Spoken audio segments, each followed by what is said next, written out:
Hey guys, it's your Bounds, Motorhome Rehab Ranch, and I am in Ogden, Utah at Bonneville High School. Bonneville High School, their automotive shop was voted #1 automotive high school shop in the country, 2 years running. And we're here to put a new drivetrain in this GMC motorhome, 76 GMC motorhome. This week, we got the motor transmission differential back into the motorhome with high school kids. So if you have a question, if you can do it at home, yes. All right. The thing I wanted to talk to you today about, transmissions. Okay. Now, our transmission, front wheel drive, is the only actual big block transmission for a front wheel drive design. It was the first one.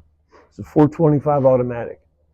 Now they say that it's a normal GM 400 with the sprag gears put in backwards, and the actual transmission mounted on the side of the bell housing. Well, is that the only difference? Wow, that's a big difference. All right.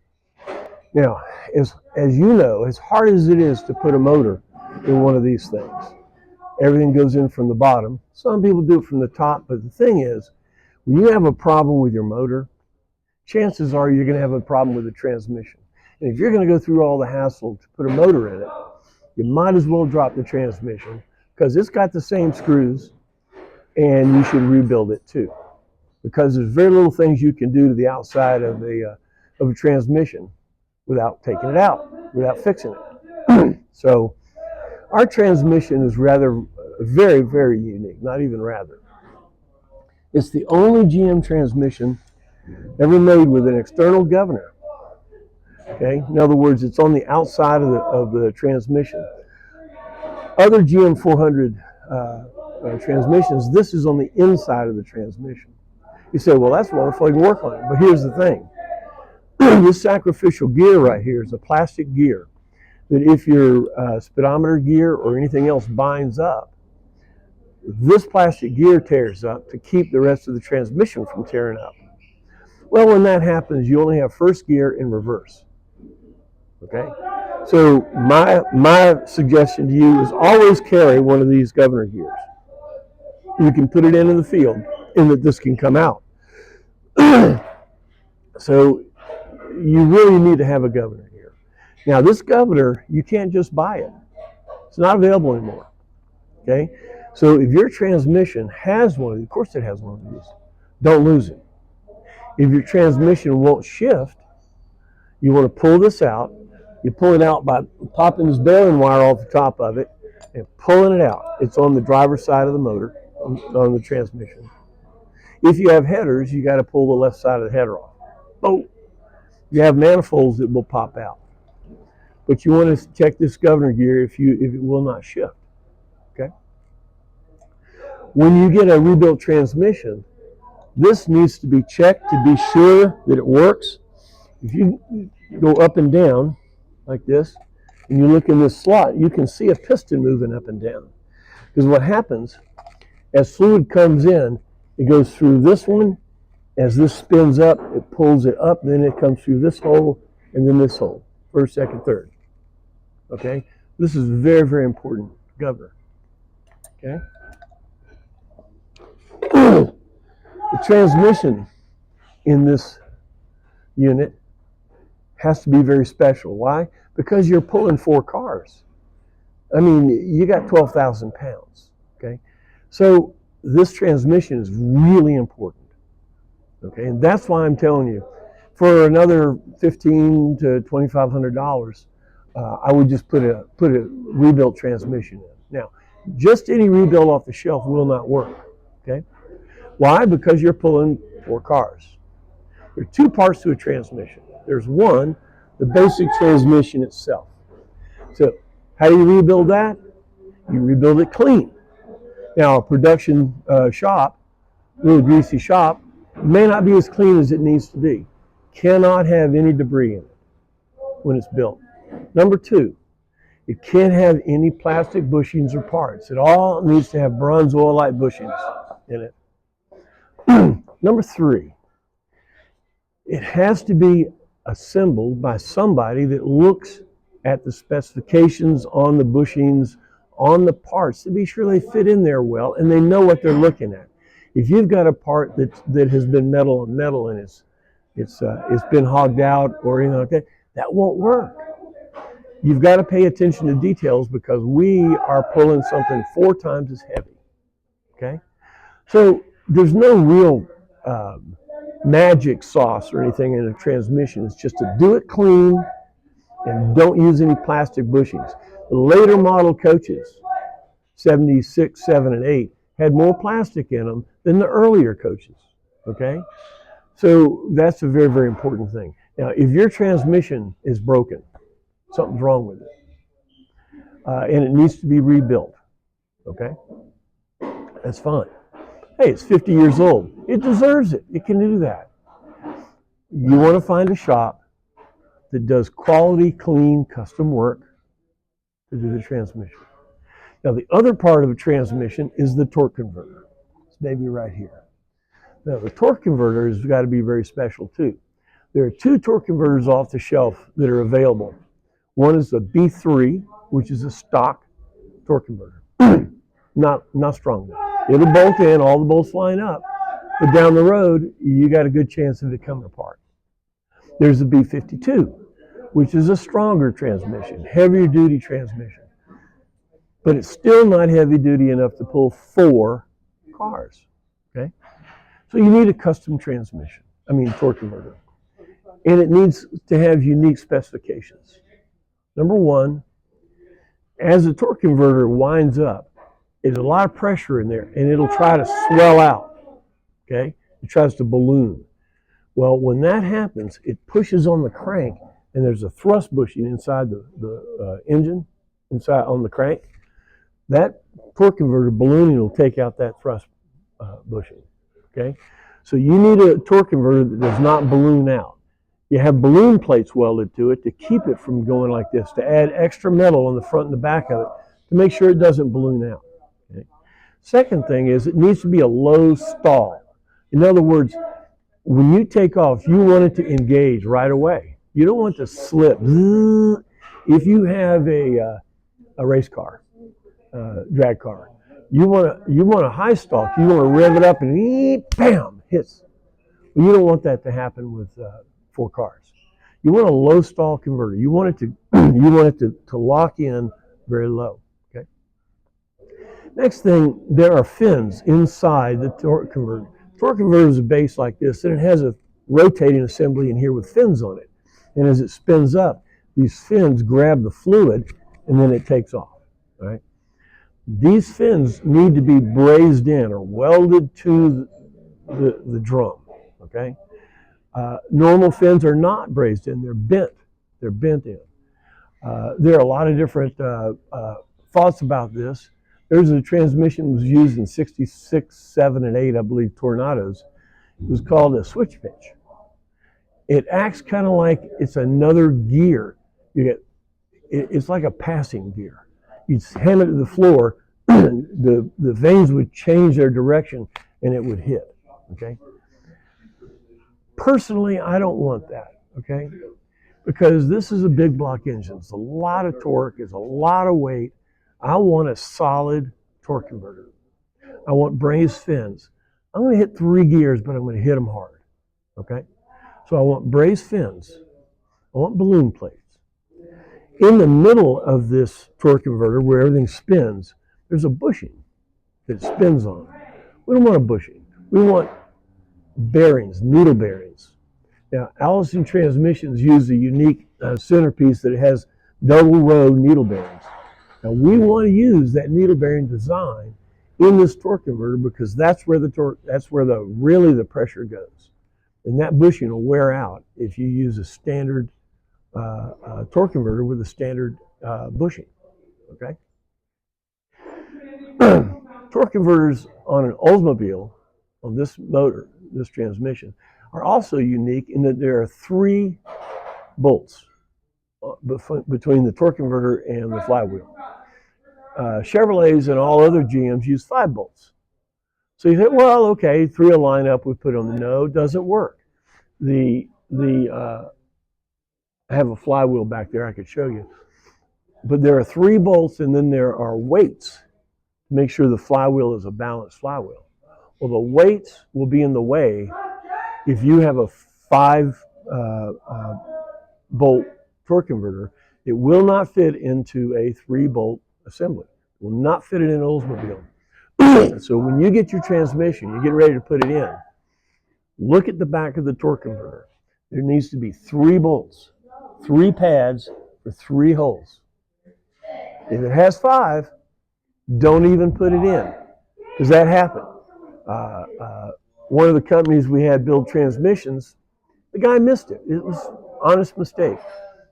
Torque converter had 5 bolts.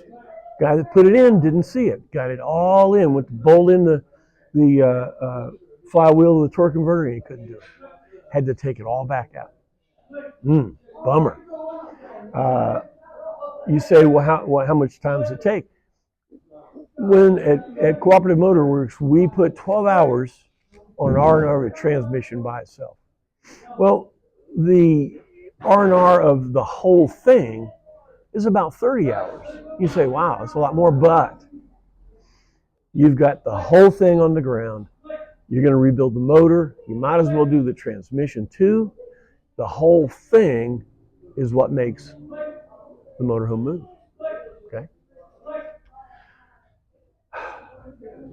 One of the problems we have with this transmission, mechanics get good at something by repetition, doing them over and over and over again. Well, at 50 years, there aren't enough people out there to remember how to put this transmission together. And some young guy will go in here and do, yeah, I can do that. Well, this one goes this way, that way. You don't want that. This is another reason you want to have a custom-built transmission from somebody that knows what they're doing with this transmission, okay? Because once it's in, there's only a few things, like the governor or the modulator valve, or maybe the valve body, that you could take out and fix if the transmission is in. Anything else, that thing has to come out. Labor. Labor is the money-sucking pig of the world. So you should just do it, and just do it now. Okay? So these guys are, these gearheads over here are really going at it. They're building a motor on time over there. It's pretty interesting. It's one of the events, if you want to call it, that they have to test auto shops. And these guys are pretty serious on it over there. I'm very excited to be here and to help them work on this motorhome project. And these are this is the transmission, this is the differential that was in that motorhome, and we pulled it all out with kids, students. So if you want to know if you can do it, here's the proof. Okay? Now, while we're talking about transmissions, we're talking about torque converters, we're going to talk about the differential. Okay? Now, our original differential had a good Flatlander gear. It had a 307. Okay? And if you didn't pull anything or you didn't have any hills, it's a good gear. And it was designed to go like 70 miles an hour. It was amazing because of the gear. But it was a pig coming off the line, because as the RPM got up, it got into the power band, and now you're going. Today, we don't want to be such a pig coming off the line. We don't want to be the slowest thing on the road till you get up to speed. So we reinstalled a differential with a modification of a 370 gear, which means that the RPM will be up higher at a lower speed, so you'll be able to take advantage of the power band in the motor at somewhere around 60, 65, 70. Not 75, not 70, 75, and 80. Okay? You don't drive a 50 or you don't drive a vintage motorhome 80 miles an hour. You can, but it doesn't. Should you? No, you shouldn't. So putting a 370 gear will make this engine and this motorhome pull more on the highway, and pull hills, and pull a trailer. That's really important. So having a gear ratio change when you do a transmission certainly when you do a transmission, but when you're doing a motor transmission, you should consider what kind of driving you're going to do and change your gears. Now, Applied GMC in Fremont does differential changes. They have a 355, which I have in mind. See, why didn't I go to 370? Because I'm a flatlander. I live in Florida, but I do pull things, and I like to go a little faster. So I put a 355 in. This 370 is made for you guys that live in the mountains. You're going to be pulling hills, and you're going to be pulling trailers and things like that. This is a really good gear. Also, the differential we put in is a limited slip. What's that mean? Limited slip means a standard differential. This wheel is called a one-wheel wonder. Okay, the passenger side wheel is what's doing the work. If this wheel loses traction, then this wheel, through the differential and through the spider gears and stuff, will grab. But this wheel's not doing anything normally. You're just pulling a one wheel.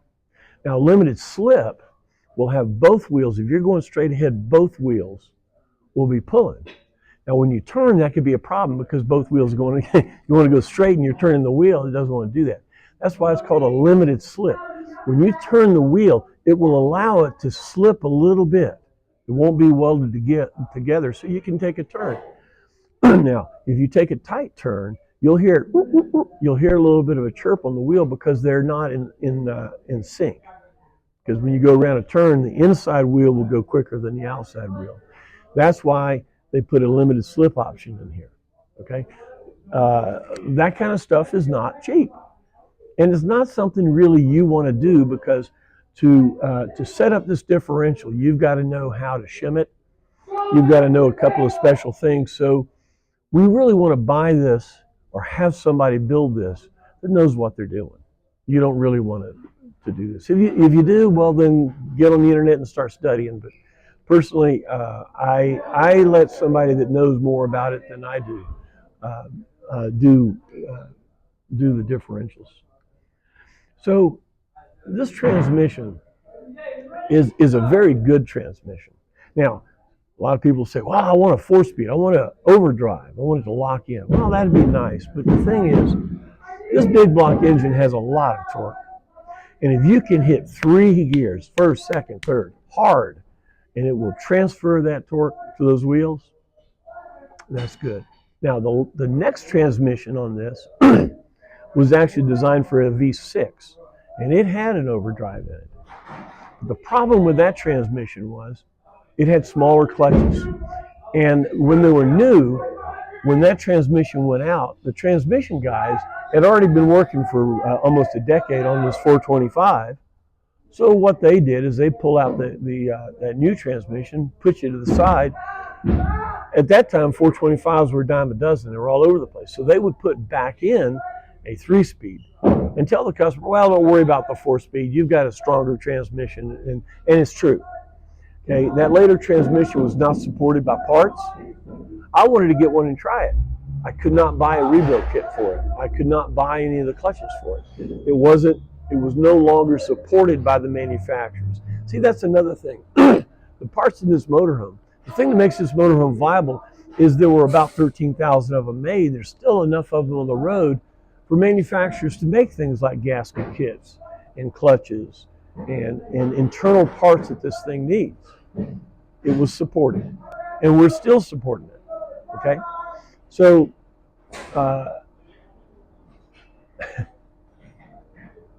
sometimes making something solid is a better idea than just trying to get something better.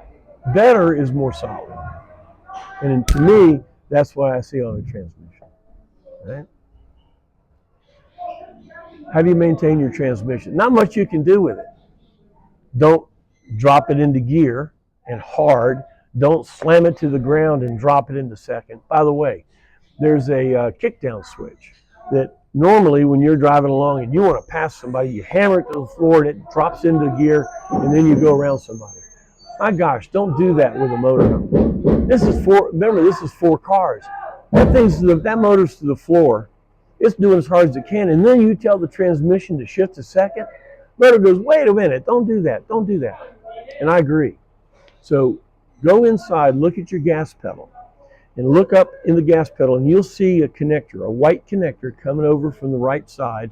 I believe the color wires are 2 orange ones, I'm not sure. You'll see it. Disconnect that, because you want to manually drop it into second. Okay? You're going up a hill, and that thing's to the floor, and then it shifts down to second. That's a really bad trauma thing for a transmission. So what you do, you're driving along, you hit a hill, you're doing 55, 60, 65. When your speed gets down to 45 miles an hour and your gas pedal is where it normally is, manually pull it into second. Okay? And then drive it until your speed gets back up to 55, and then drop it back into third. That's much easier on the transmission. It's easier on the motor. And it's really the way you should do this, okay? Now, that kickdown solenoid in the transmission, you can't buy that anymore. So if it's got wear to it, and what it does, it flows fluid straight through it. Then when you kick it, it pulls fluid over here and it goes into the second gear. Well, if there's play in that solenoid valve, it won't get full pressure to the second gear and it'll slip. So my personal biased subjective opinion, and most people that work on these transmissions, is don't use the kickdown solenoid. Don't connect it. Don't connect it to the accelerator pedal, and don't connect it down below. There's one wire that comes down and plugs into the passenger side of the transmission. Don't plug it in. Manually pull it down into second, and then manually put it into third when you hit 55, and then just keep on going. That's so much better for everybody. You got to take care of these things. They will go fast, okay? They will pull the torque, but you can help it, okay? If you run into a problem with the transmission, there are a couple of places to have them built. If you have a local transmission shop, that's great. That's real good, because if there's a problem, he's right there to help you, okay? Well, put me in the loop. Let me help that transmission guy. We can talk about some of the things we talked about here and some other things to help him do a better job on your transmission, so you'll be happier with it. You know, a lot of mechanics, when you go in and you want them to do something, they look at it and say, well, what is it they want to do? Have I done it before? Do I have the tools? Can I do it at a price this guy won't lose his mind? And will he go away, and will it keep working so he'll be happy, right? Well, they look at a 50-year-old motorhome and they go, I don't know if I want to get involved at all. Better not. I got too many other things to work on. See, that's where I can come in. There are 3 things a mechanic has going for himself. He has his knowledge, he has his tools, and he has his tattoos. I'm not going to mess with any of it, but I will tell them the unique things having to do with this transmission, so he'll be able to do a better job. Like, don't put any plastic in it. Like, let's get a custom torque converter. Don't use one off shelf. He's trying to do a good job. He's trying to do a job at a price that you'll pay. He's trying to do a job where you'll go away and it won't break and he won't see you again, at least for that thing. Well, we need to help them to do that, because they're used to seeing anything from a Hyundai to a Hutmobile, and to fix whatever's wrong and to get you out the door. A 50-year-old motorhome may need a little bit more love than that. And that's what Motorhome Rehab Ranch is here for, is to help you if you want to do it yourself, or to help your mechanic figure out what to do, all right? So that's transmissions. I hope this is helpful to you. If it is, please hit like and subscribe and all that stuff on YouTube and on Patreon. And if you think that videos like this, other videos about the GMC, is useful to you, maybe just entertainment, become a ranch hand, okay? I ask $5 a month. If you don't, that's fine too. It's mostly all available to you. I want this thing to be an open source video database for information on this motorhome for everybody, because next generation is looking at this motorhome financially. They're used to spending $150,000 or $200,000 for a motorhome. Well, at that kind of price, you can take this thing and you can actually do something pretty exciting with it. And there's a certain amount of us, I say us, that want to have something unique, special, that you feel good about. And a GMC is one of those machines. So look, guys, thank you for your support. Thank you for your time right now. And get involved. Well, I'm at Ogden, Utah. Today we're going to be putting this motor back together. We're going to be doing some videos with At Your Leisure. If you go to At Your Leisure, AYLTV.com on YouTube, AYLTV.com. You'll see they do to get out in the woods, mainly in Utah, but other places. They have associates all over the world. A very, very interesting channel. And their latest episode is about the Road Force One. Looks like Air Force One. All right, guys. Well, look. Thank you for your time again. Thank you for your support. And we'll see you next time.